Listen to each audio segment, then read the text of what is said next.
Hello दोस्तों, हमारा नाम सोहन त्रिपाठी है। मैं अम्बेडकर नगर डिस्ट्रिक्ट से हूँ, यूपी से। आज मैं आपको बताऊंगा कि इस समय अंतर्राष्ट्रीय मामलों में देखा जाए तो यूक्रेन और रसिया वाला मामला बहुत ऊंचाई पे चल रहा है। दरअसल ये 1972 की बात है। रसिया पहले अफ़गानिस्तान तक था और उसमें यूक्रेन भी था, तो उसको रसिया को सोवियत संघ कहा जाता था। फिर ये सोवियत संघ टूटा जब वर्ल्ड वार सेकेंड ख़त्म हुआ। उसके बाद ये सोवियत संघ टूट गया, जिसमें से यूक्रेन बाहर निकल गया। और यूक्रेन जब बाहर निकला तो फिर उसको निकालने में कई मित्र देश भी थे। तो रसिया वही चाहता है कि ये हमारा पहले से दोस्त रहा है, ये हमारे देश में रहा है, तो फिर ये हमारे देश में ही रहे।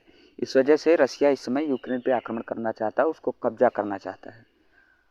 और जहाँ तक बात है कि अमेरिका उसका साथ दे रहा है, और उसमें भारत का स्टैंड ये है कि वो किसी की तरफ नहीं है। ये बड़ी अच्छी बात है, लेकिन इस दौर में किसी ना किसी की तरफ जाना तो बहुत आवश्यक है। आप अकेले नहीं जी सकते।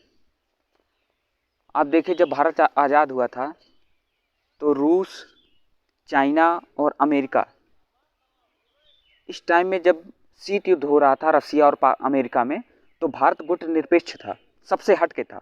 लेकिन आज सिनेरियो कुछ दूसरा है।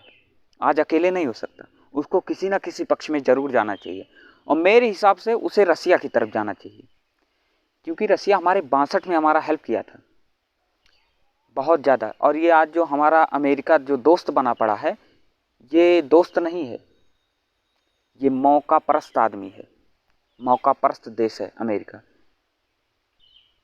जब कारगिल का समय था तो इसने हमको कारगिल का मैप देने से मना कर दिया था। ये सिर्फ अपने मौके की तलाश करता है। तो मेरे हिसाब से तो भारत को गुटनिरपेक्ष नहीं होना चाहिए, और जाना भी चाहिए तो रसिया की तरफ जाना चाहिए, अमेरिका की तरफ नहीं। जय हिंद, जय भारत।